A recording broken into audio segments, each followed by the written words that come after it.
Making news today is the rise of the dump and run parent. Police are being called to deal with mums and dads who leave their kids unsupervised in shopping centre play areas for hours at a time while they go about their day. Some pubs and clubs are also entertaining kids as young as 5 with baby bingo while their parents gamble. Let's see what our angels think of this. Media personality Kelly Connolly. The Sun Herald's fashion editor Kate Waterhouse, our very own Nat. Good morning, ladies. Kelly, is this a new version of sort of leaving the kids in the car? Yeah, it seems to be, doesn't it? I'm astounded. I've visited these centres quite a bit, actually, with my young kids, and they're great. But they're this melting pot of overexcitement and bad behaviour and tears, and it's dangerous to leave your kids there, not just for your own kids' sake, for the rough play that does happen, but for perhaps how they might treat other children. Absolutely, you need parent supervision. Kate, should parents be charged though? I don't know if charge is the right thing, but I think it's really irresponsible. And I think if shoppers really want parents to go and shop there, maybe, you know, they need to find highly qualified people to supervise and look after these kids. It has to be, you know, a two-way situation, I think. Yeah. Now, what do you reckon about this? Because it's not just shopping malls, is it? I know, sort of from years doing little athletics. You know, parents are meant to volunteer one weekend in 3.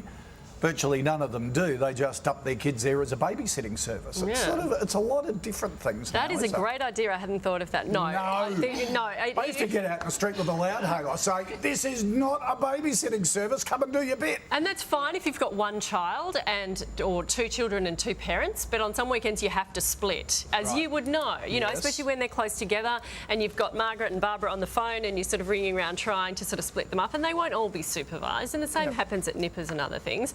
But no, I think the parents should be counselled about the danger of leaving them in these centres rather than they fined. should be charged.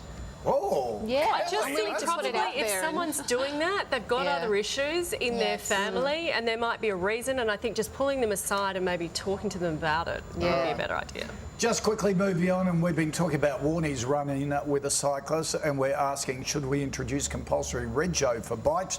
This is going off on the soapbox. A lot of people agreeing with Warnie. Nat, what do you reckon? Yeah, look, I've heard a lot of arguments about this today on the soapbox. I do think we need to do something. Cyclists, in my experience, and I know there are bad drivers, but cyclists, in my experience, they do take up a lane often, and then everyone's banked up behind them, and then you're too scared to pass because you might knock them off. They do, you know, run red lights.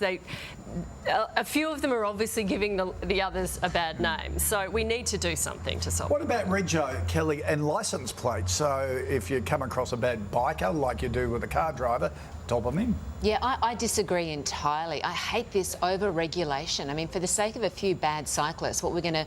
more red tape, more bureaucracy. I hate that, and I don't think it's going to change behaviour. Okay. At traffic lights, I have never seen a cyclist pull up behind a car.